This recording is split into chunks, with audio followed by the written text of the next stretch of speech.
Hello, ladies, my sisters in Christ.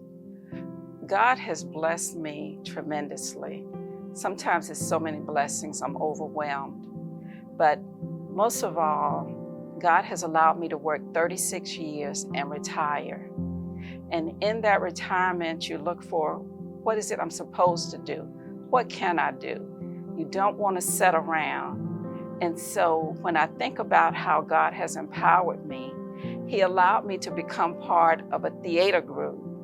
He also allowed me to start my own travel business. And those are things I never thought I would be in after 36 years and working in finance. And so when I say God gives you a new door, a new sense of being, a new sense of who you can be. And in a recent exam, my doctor was like, you reinvented yourself. And he says, that's what I wish for all my elderly patients. So I give honor to God for giving me the empowerment, the power surge, the source to seek other things in my life that I feel like I can do and make a difference in this world. So thank you so much, and may God bless all of you. Hello, beautiful people. So I want to talk about how good God has been to me up until this point. So I've been blessed with the opportunity for my aunt, and most of you, if you don't know who she is Deacon Gwen Daniels. And she's always been my source. Like, I know God is my source, but on here on earth, like, He's afforded her the opportunity and liberty to be a source to help take care of me and my brothers. But in time and with time, things have evolved to where I didn't have to lean as much.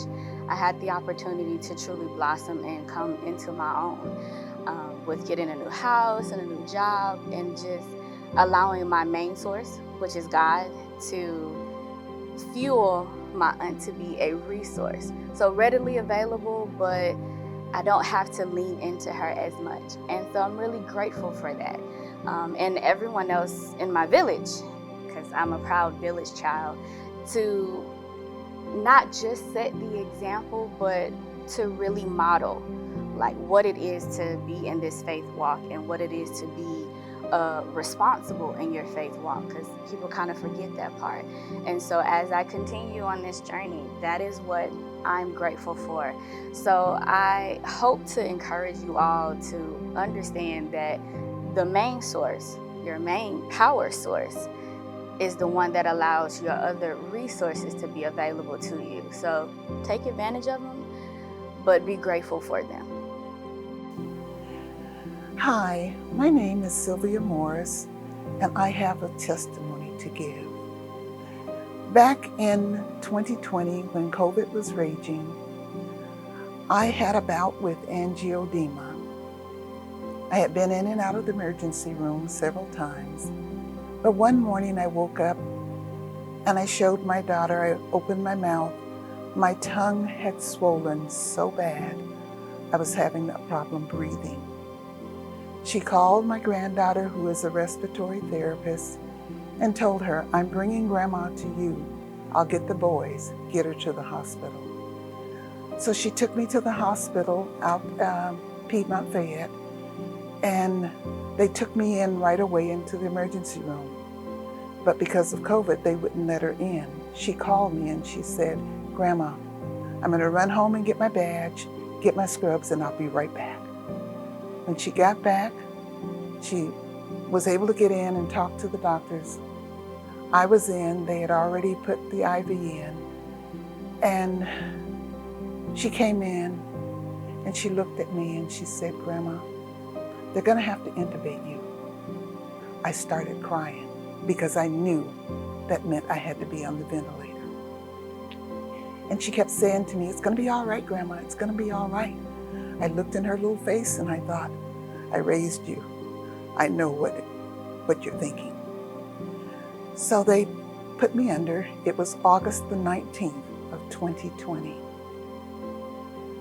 I was in the ICU and just going through a lot.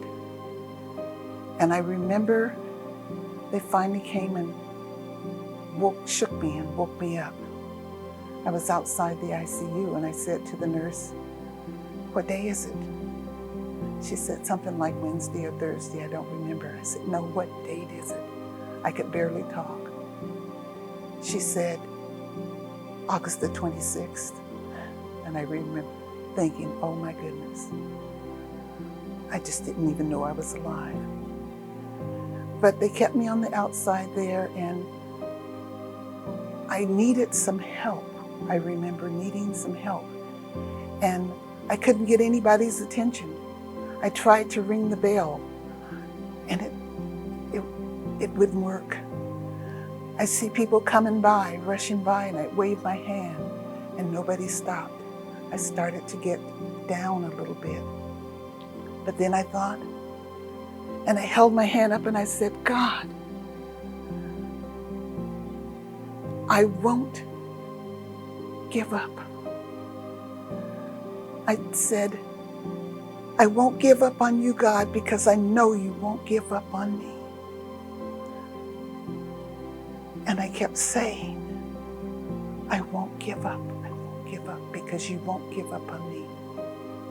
And I'm here to tell you that God is able. He is able. When I was released on September 1st, I had been in the hospital for 13 days. I went home. I had a compressed nerve in my right foot. They did surgery on the day before Thanksgiving. I had my vocal cord, when they pulled the intubation tube, my right vocal cord was paralyzed. But I didn't give up. God is so good. January, I had surgery on my vocal cord and it started to move a little bit. But in March of 22, I had another bout of angioedema. They rushed me to the hospital. They did what they call a partial intubation.